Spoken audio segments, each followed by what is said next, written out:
You're listening to The Silent Screams. If your lights are still on, you might want to keep them that way. Section 1. The Vacancy. The storm had followed me for hours, chasing my headlights like a predator. The highway was empty, endless, and swallowed in black rain. My fuel gauge was nearly empty when I saw it, a broken neon sign flickering against the darkness. Silver Pines Motel. The red letters buzzed weakly, half burned, half alive. Relief washed through me as I pulled into the cracked parking lot, my tires slicing through shallow puddles that reflected the dying light. Inside the small lobby, the air was thick with dust and the faint metallic scent of old coins. An elderly man sat behind the counter, his eyes hollow and gray, staring into nothing. He didn't greet me right away, just blinked slowly, as if waking from a trance. "Only one room left," he finally said, voice hoarse. "Room 217. The way he said it made the hair on my neck rise. He handed me a key attached to a heavy brass tag, tarnished with age. When our fingers brushed, his skin felt unnaturally cold. I tried to joke, something about surviving the night in this relic of a place, but he didn't smile. Instead, his voice cracked into a whisper. "If you hear knocking from the other side of the wall, don't answer it." I stood frozen, rainwater dripping from my jacket, unsure if he was serious. His eyes darted toward the long hallway behind me, lined with dim bulbs that hummed like trapped insects. The storm raged outside, and every instinct told me to leave, but exhaustion dulled my fear.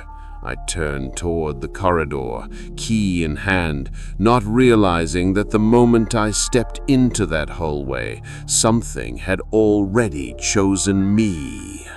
Section 2. Room 217. The hallway smelled of damp wood and thyme. The faded carpet squished under my boots, soaked from unseen leaks. When I reached room 217, the door groaned like something alive. It resisted the key at first, as though the lock didn't want to open. The moment it clicked, a faint gust of air brushed past me, cold and thick like exhaled breath. Inside, the room looked as though it had been sealed in 1970 and forgotten. The wallpaper curled at the corners, exposing gray plaster veins beneath. A flickering lamp threw uneven light across a double bed with a thin, stained comforter. The air tasted stale, metallic, faintly sweet, like rotting fruit. I turned on the old television out of habit. Static hissed across the screen, but no image appeared. Stranger still, the plug hung loose. It wasn't even connected to the outlet. A single framed photo hung above the bed. A woman in a floral dress, smiling too wide, her eyes glassy. The brass plaque beneath read, "In loving memory of Mary Holloway, our guest, always." Lightning flashed, and in that brief white light, I could swear the photo changed. Her smile vanished, her head tilted, her eyes fixed directly at me. My breath caught. When the light faded, everything was still again. The woman's smile had returned, but I could no longer convince myself it was the same. Section 3. The Knock. Sleep was impossible. The rain had eased, but the motel walls creaked with every gust. Around midnight, I heard it, soft at first, deliberate. Tap, tap, tap. It came from the adjoining wall. I froze, waiting. Another 3 knocks. The old man's voice replayed in my mind. "Don't answer it." I tried to laugh it off, maybe the pipes, maybe the storm, but the rhythm was too human. I pressed my ear to the wall. The sound was right behind it, slow, patient, like someone waiting for me to respond. Then came a voice. "Can you help me, please? I can't find the key." A woman's voice, trembling with wet breath, as though speaking through water. I stumbled back, heart hammering. The voice came again, softer this time, from a different direction. My gaze fell to the closet door. The handle trembled slightly, as though touched from the other side. Lightning struck outside, the power flickered, and I heard the whisper again, right beside me now. "I can't find the key." The closet door shuddered, my throat locked. I realized then the voice wasn't asking for help. It was looking for a way out. Section 4. The Closet Door. The silence stretched until it hurt. My pulse roared in my ears as I stared at the closet, its wooden slats quivering. The air turned bitterly cold. Every instinct screamed at me to leave, but I couldn't. My feet felt anchored to the stained carpet. When I finally moved, it was slow, like pushing through invisible water. I reached for my phone, thumb fumbling the flashlight. The beam cut through the dark, trembling. "Please," the voice whispered again, closer now. "It's so dark in here." The handle twitched. I swallowed hard, fingers tightening around the light. In one sharp motion, I pulled the door open. Nothing. Just an empty space with a faint draft seeping from a crack in the back panel. I exhaled, half laughing, half shaking. But then my light caught something on the wall. A handprint. Small, feminine, pressed deep into the plaster, the edges still damp. Before I could step back, my flashlight flickered and died. Total darkness. And in that black void, a whisper brushed my ear from behind me. I never checked out. My scream was swallowed by the thunder outside. Section 5. The Ledger. I ran. My footsteps pounded down the hall until I burst into the lobby. The old man sat there, unmoving, eyes on the blank TV screen again. "What the hell is in that room?" I shouted. He blinked slowly, like he'd been waiting for me. Without answering, he reached under the counter and pulled out an old guest ledger. Its cover cracked, pages yellowed. He turned a few pages, then stopped. The ink on the last entries bled faintly under the dim light. There it was, my name, written in fresh black ink, and above it, in faded cursive, Mary Holloway. Room 217, checked in October 12, 1963. Checked out, blank. Some rooms remember, some guests refuse to leave, he muttered. I backed away, throat dry. "You put me in her room?" He didn't answer. Then I noticed his hands trembling. His eyes darted past me toward the hallway. "She doesn't like it when people open the closet," he whispered. Before I could respond, the TV behind him flickered, and through the static I heard knocking again. Section 6. The Return. I sprinted back to pack my things, heart pounding, but when I pushed open the door to 217, the air felt wrong, still, heavy, colder than before. The room was spotless, freshly made, as though no one had stayed there in years. The photo above the bed was gone. The faint stain on the carpet had vanished. At first, I thought I'd walked into the wrong room. Then I saw it.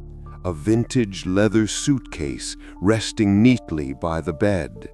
The initials MH were burned into its side. My pulse quickened. I opened it. Inside lay a woman's faded dress, brittle with age, and on top, a photograph.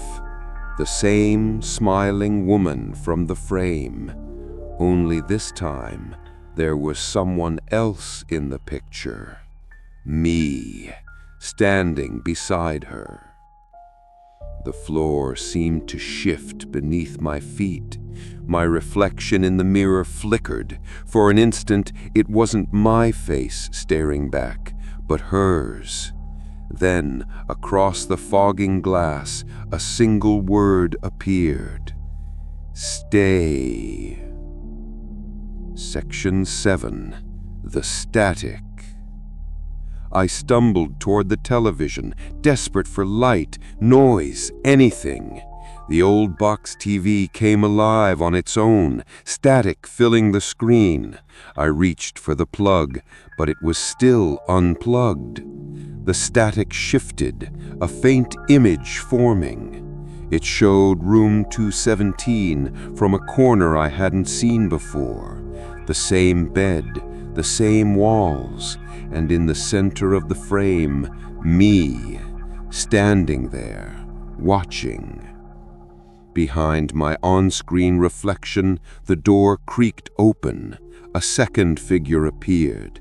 A woman in a long dress, hair clinging to her face like seaweed. She turned her head toward the camera. Then she smiled. Slowly, she raised one pale hand and knocked on the screen. Tap, tap, tap.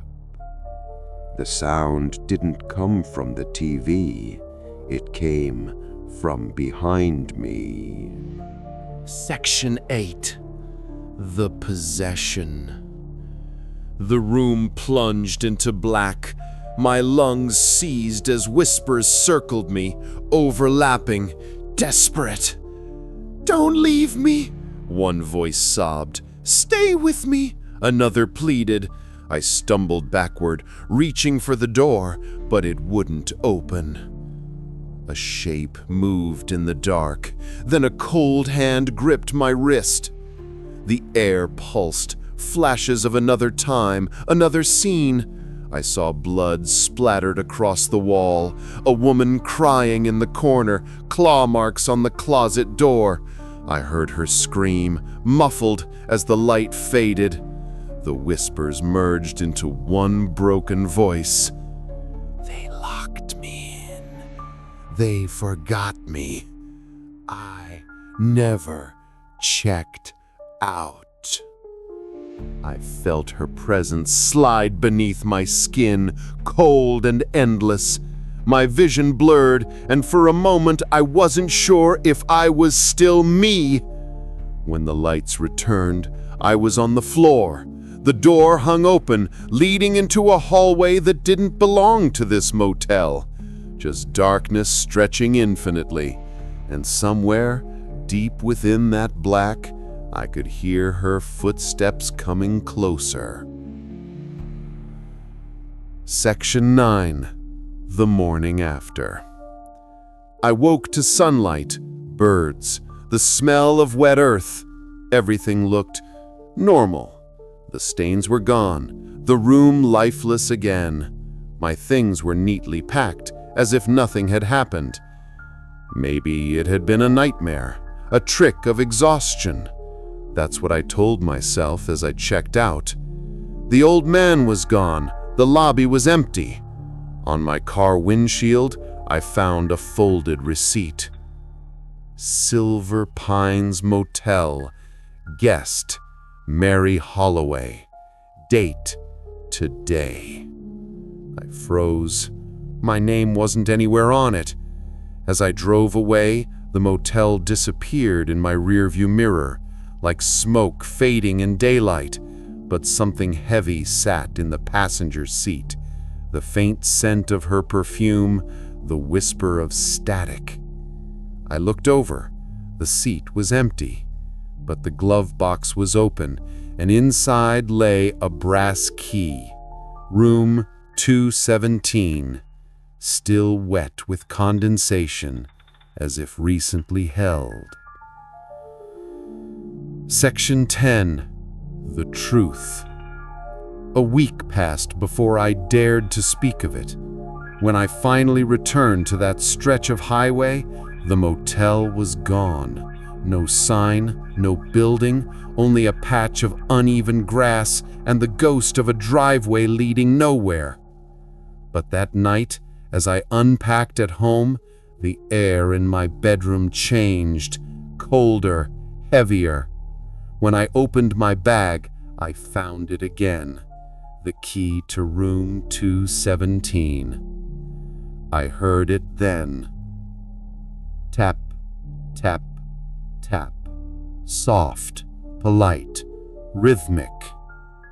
I turned slowly toward the sound. It came from inside my closet.